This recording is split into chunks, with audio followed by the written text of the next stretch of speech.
Morning guys, what up? It's NEACE. This video is going to be a Maokai guide, Maokai jungle guide. I'm going to be going over one of the replays that I played through the other day and telling you guys everything that there is to know about Maokai. The reason I'm doing this, I've been doing a land climb. We're currently 31-1. Me and my buddy Oryx. We've been running a strategy of doing Maokai Akali, Maokai Riven, and stuff like that. People have been asking me though to go over Maokai because I've been getting just absolutely ridiculous KDAs with Maokai.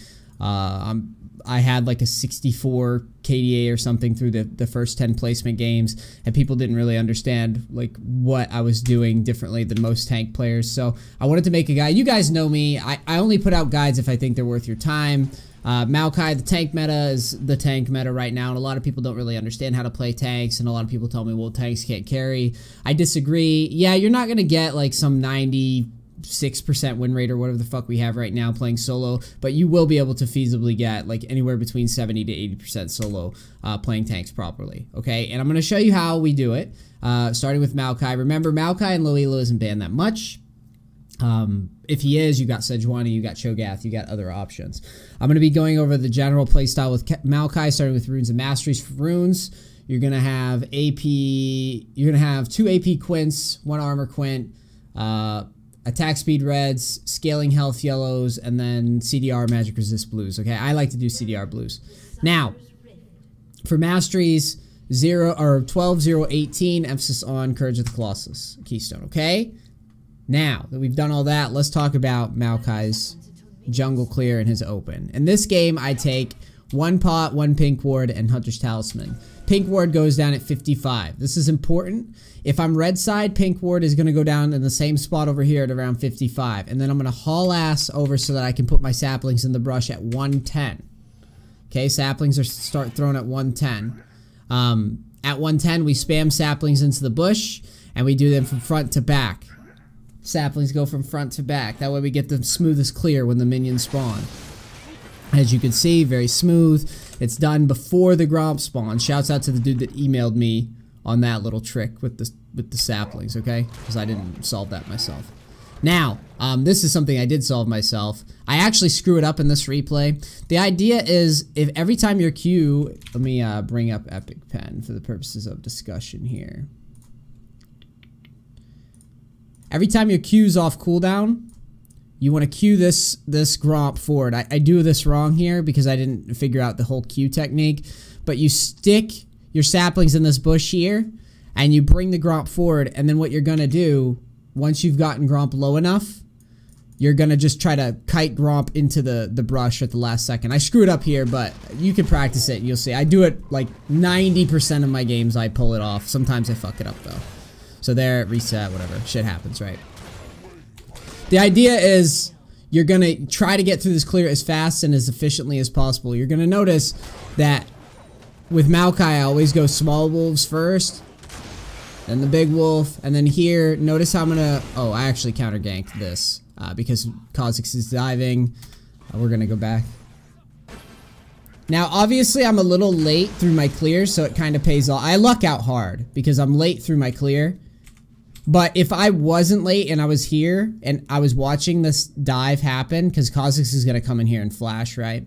I'd probably be standing right here with the intent to flash this wall and then W if Kha'Zix dives. But I'm not stopping farming, okay? As I tell everyone in my coaching videos, farming is probably the most important thing that you can do in low elo, because you never know where the fuck or how people are going to play lanes, where junglers are going to be, because they do random shit. It's most stable to just farm consistently.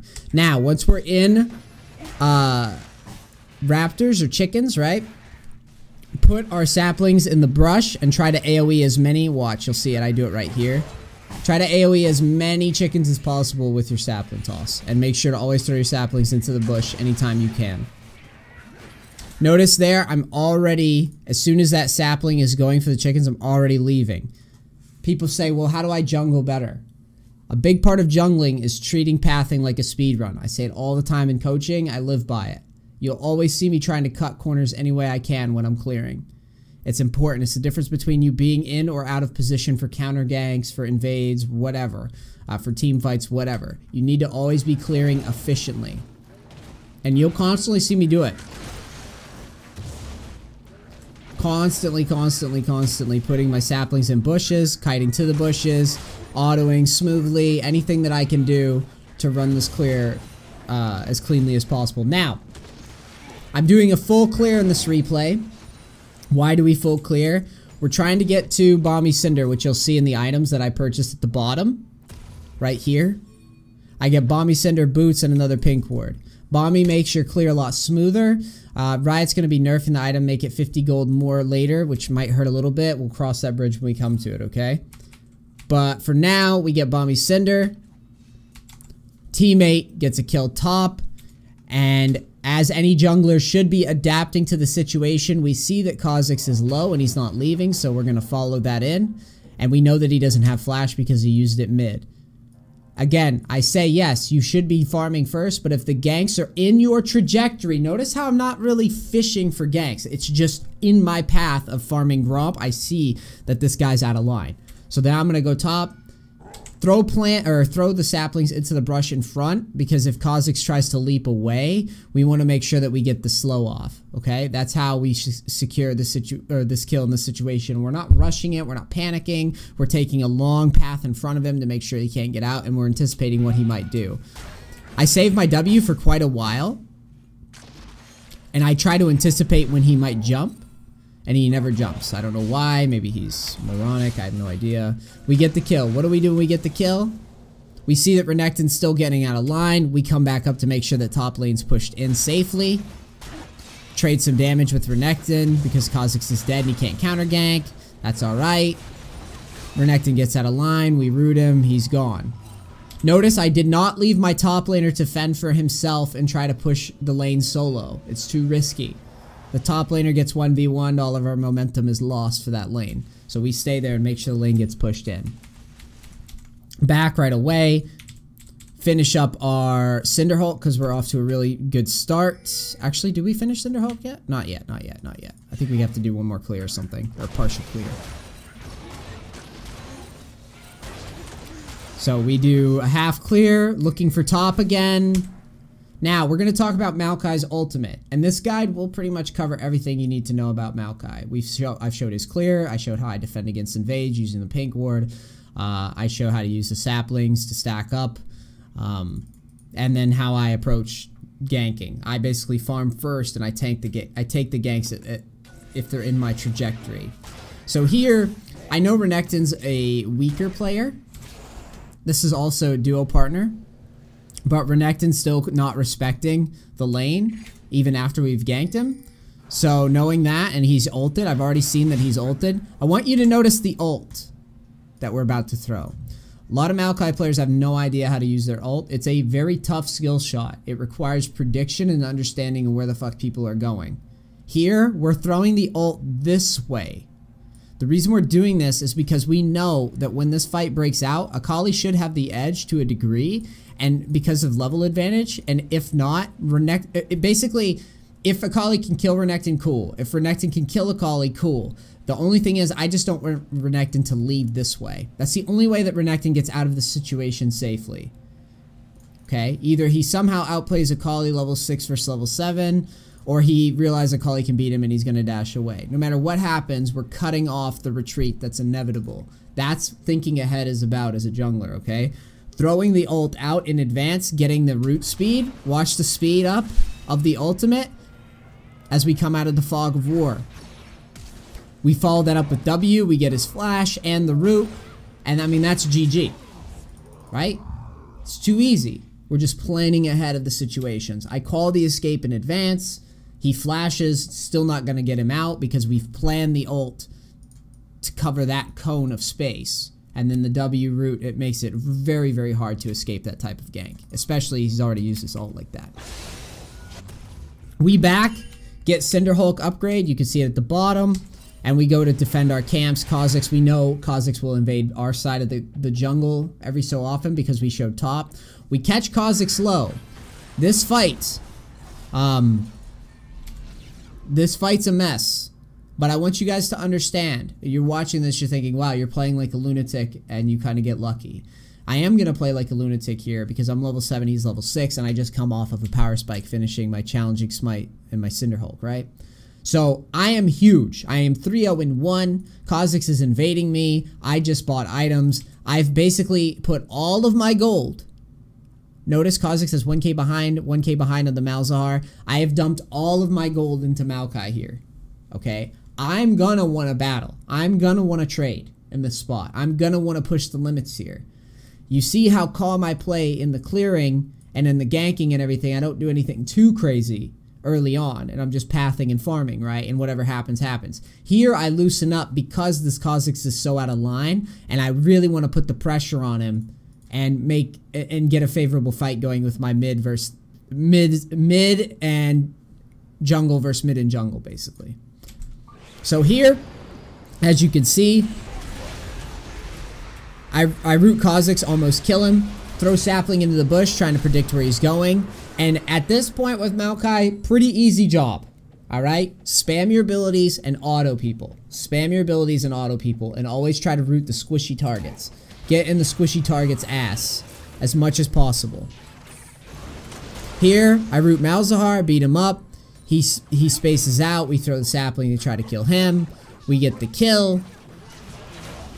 Still battling, trading, spamming abilities. We got Lulu's shield. In this particular situation, I know Lulu has exhaust. I see Kha'Zix on a ward, trying to re-engage. Easy Q, right? Kind of wacky triple kill. Lulu has ult. I see that. And then I re-engage as soon as the ult comes out. And it's over and done with. Right?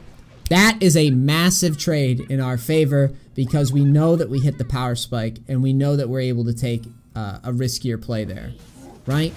And we're keeping track of Lulu's exhaust, Lulu having ult up soon. All those things are coming into play. And that's why I extend the trade and keep going nuts. Because I see her rotating. And I see her, you know, coming into the fight.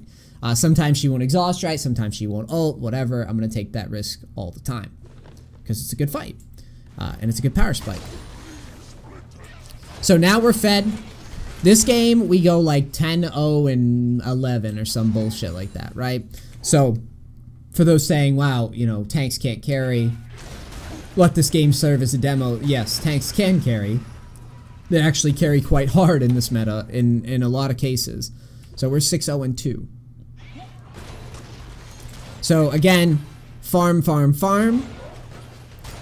Notice that I'm not overdoing ganks or anything like that. I'm taking farm. In this spot here, again, I'm en route to farming and I see a fight happening in mid.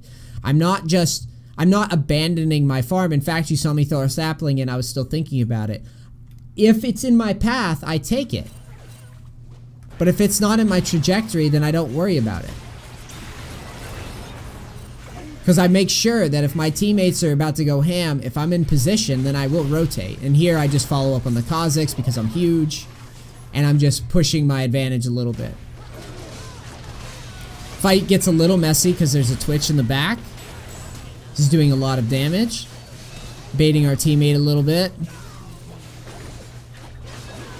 And then re-engage when our cooldowns are up. Also protecting our spree, which is something that a lot of players don't understand. When you're really fed, don't get too out of line because you'll be giving away a lot of free gold. If you can help it, protect it, even if you're a tank.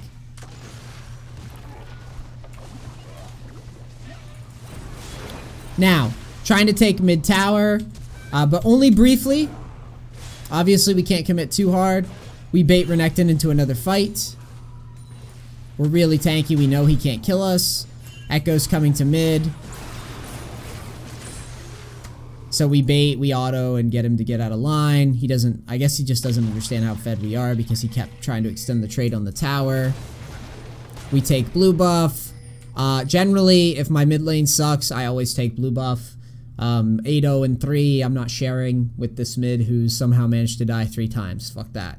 If you're a jungle player, and you think you need to share with this. Now, granted, if my mid lane was doing well and had great farm, like if I looked at my mid and he had like 111 farm and he wasn't dying much, I'd probably just give him the blue because I think he's controlled. This guy's in control. He's a kid.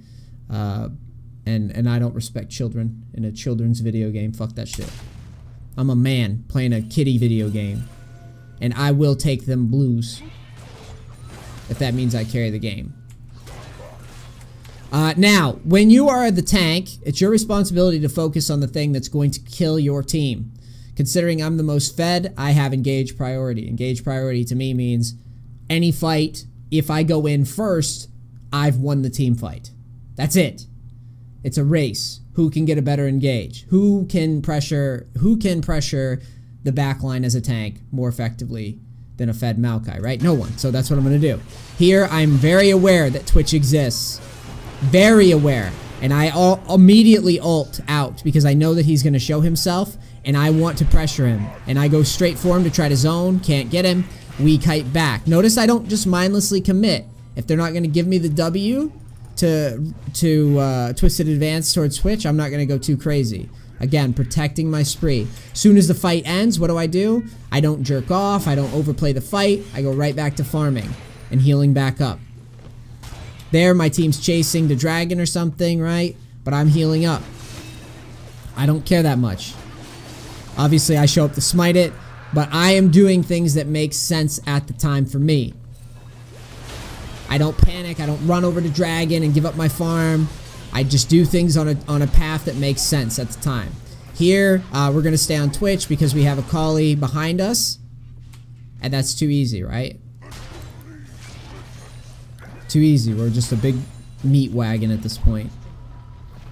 Here, we're resetting. We had a lot of gold behind. This is my standard Maokai build. Tabbies, Cinderhulk, Righteous Glory. Okay?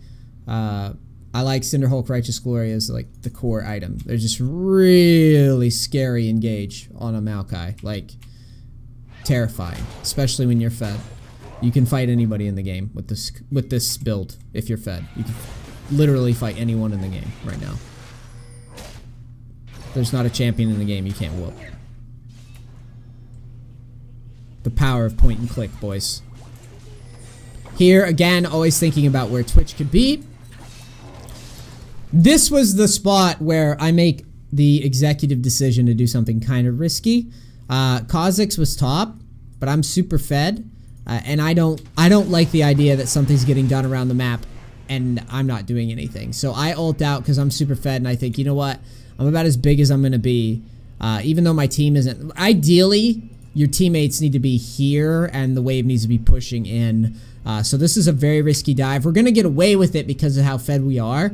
But as a rule, you don't want to do this play without minions pushing and without your team in position to follow up. Like, if you notice my teammates are not in position. If my teammates are here, then it's an easy follow-up for them. But I'm literally about to 1v3, 1v4 if you count the turret. So I flash in to make sure that Malzahar gets rooted. I screw up here because I don't focus the Malzahar right away. And the trade is kind of sloppy. But heal off Leona. The dive kind of works out. I mean, it's a favorable dive for us. In that we make the trade. But we don't get an objective off it, which I don't really like. Or maybe we can get the objective here. I don't remember what happened specifically. But Kha'Zix is pretty useless comparison to me. Yeah, I defend Echo and we get the objective. So it actually does pay off pretty nicely. And then we leave. Because we know the enemy's about to spawn. We miss Smite Wars because I'm playing on 90 ping and I suck. I'm not a very good jungle. Doesn't matter. Because I'm 8-0-8 here. I really like buying Bramble Vest just as like a comfort buy when I don't know what else to buy. I think it's a pretty strong item right now on tanks, so why not? And then I think I'm gonna go Spirit Visage and just build like just a top lane tank would build. Here we get Rift. Kha'Zix gets out of line. Righteous Glory. They're going to get engaged on every time. And I'm just going to zone their backline off and then re-engage.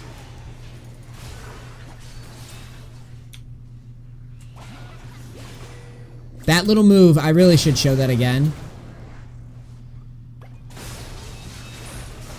Everything about this situation, I'm not going to like jerk myself up and be like, this is all me.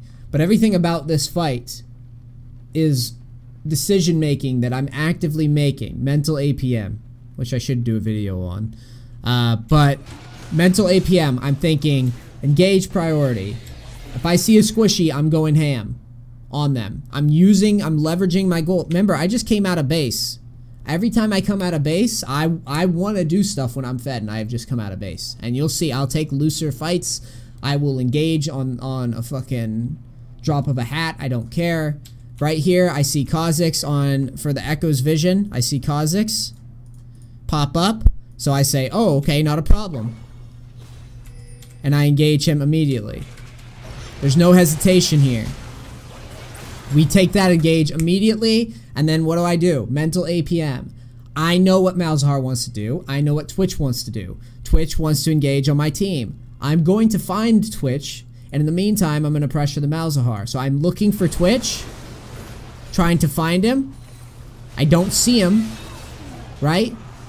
Have no idea where he is. It turns out, in hindsight, he ran away as soon as that fight went bad. He was right behind the Malzahar. So I was sort of right in anticipating that the Malzahar was going to have Twitch nearby, which for all intents and purposes, a backline tends to stay together. So there, hard engage. Throw Rift up. Remember, if you're going to use Rift, try to use it close to the objective instead of farther from the objective. I don't know why people do this thing with Rift where they'll like drop Rift here. It's going to take Rift forever to get up there. Do you really want to risk having your team get caught out before Rift gets there, or have Rift take forever and waste your time? No, be efficient. Everything's about efficiency. Here, very big push. We have Rift pressing the objective. This is a zoning ult, very similar to what I would do with Gangplank. I keep games short when I get leads. I don't jerk off. I don't waste time. If my teammates are grouped with me, I will try to push the game. Yeah, sometimes your teammates aren't going to group and pressure the map, but if they are grouping and pressuring, like we kind of look out here, as soon as my team hits the tower, as soon as minions are pressing, ult goes over the wall. What that's going to do is push the enemy team away from the turret so they can't possibly defend it. This ensures without any question that we're most definitely going to get the inhib, and then we can back away.